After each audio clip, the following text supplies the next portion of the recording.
Tentang tata cara mandi junub. Ini harusnya setiap muslim dan muslimah memperhatikan tentang cara-caranya. Yang pertama kata beliau, orang yang mandi mencuci kedua telapak tangannya 3 kali. Ya, seperti kalau kita mau wudhu, telapak tangan saja 3 kali dicuci. Ini sebagian ulama mengatakan hikmahnya adalah kemungkinan dia pada saat biologis mungkin memegang kemaluan pasangannya, mungkin menyentuh benda-benda atau haram, sesuatu yang dianggap kotor, maka dia mencucinya. Kemudian yang kedua, mencuci kemaluan dari depan dan belakang secara baik dengan menggunakan tangan kiri. Ini tentu kenapa dikatakan tangan kiri, karena Nabi SAW tidak menggunakan tangan kanan dalam cebok atau membersihkan diri. Itu dijelaskan dalam hadis Bukhari yang lain. Aisyah berkata radhiyallahu anha, Nabi SAW tidak menggunakan tangan kanan kecuali kepada hajat-hajat yang baik, dan tangan kiri beliau gunakan untuk membersihkan kemaluannya. Kemudian yang ketiga, berwudu sebagaimana wudu untuk sholat, dengan catatan tetap menjaga wudu dari perkara yang membatalkannya dan tidak menyentuh kemaluan dengan tangan manapun. Jadi artinya mencuci telapak tangan, membersihkan kemaluan sampai bersih, kita mau pakai sabun juga lebih bagus ya. Sampai udah bersih benar-benar lalu kita wudu. Kemudian setelah wudu seperti wudu sholat, yang keempat menyela-nyela rambut dengan jari-jari sebanyak 3 kali. Jadi ambil air di jari-jari kemudian disentuhkan di bagian kulit kepala sebanyak 3 kali.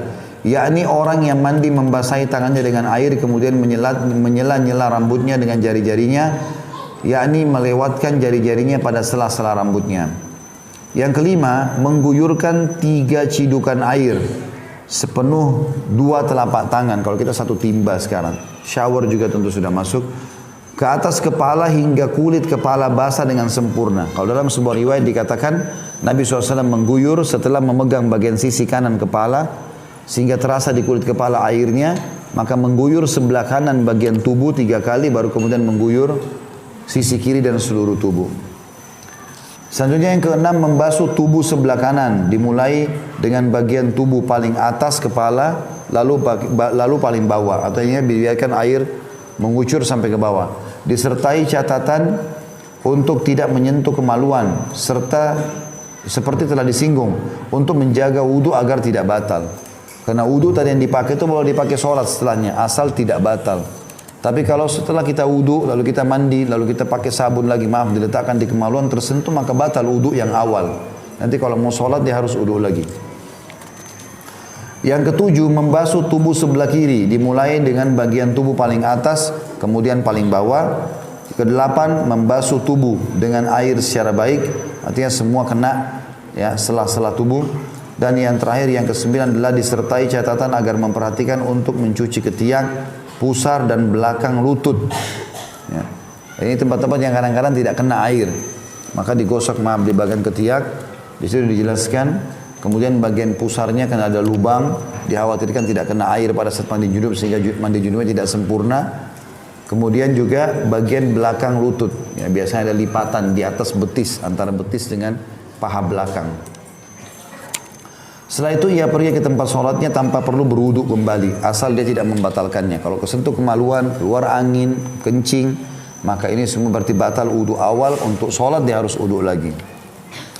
Imam Muslim meriwayatkan dalam sahihnya tentang tata cara mandi Rasulullah SAW. Idza iktasala minal janabati yabda'u fayaghsila yadayhi thumma yufrigha biyaminihi ala shimalihi fayaghsilu farjahu thumma yatawadda wudu'ahu lis-salah thumma ya'khudhu al-ma'a fayudkhilu asabi'ahu fi usuli asy-sya'r hatta idza ra'a an qad istabra'a hafana ala ra'si 3 hafanat thumma afadha ala sa'iri jasadihi thumma ghasala rijlaihi.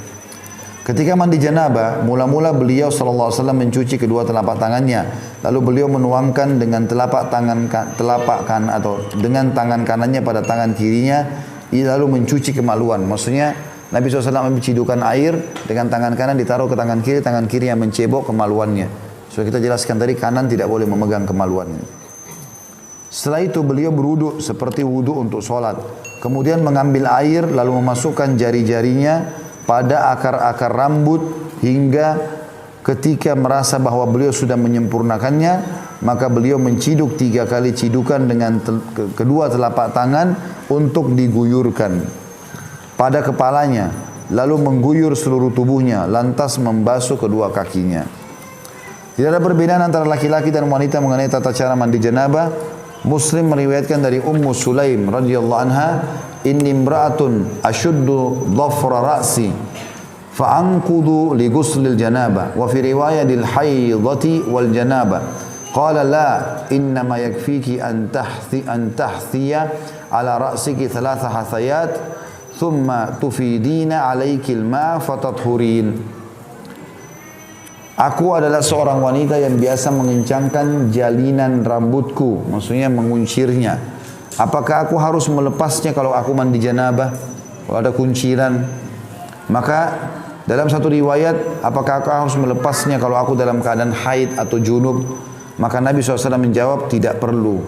Tapi cukup bagimu mengguyurkan pada kepalamu 3 kali cidukan, lalu kamu guyurkan air pada tubuhmu, maka kamu menjadi suci. Hadis ini riwayat Muslim di jilid 1 halaman 259. Jadi perlu dipahami juga ya, mandi junub ini ringan sekali.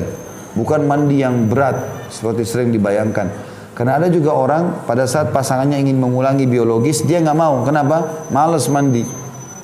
Ini bukan masalah malas mandi. Mandi mudah, bukan sulit.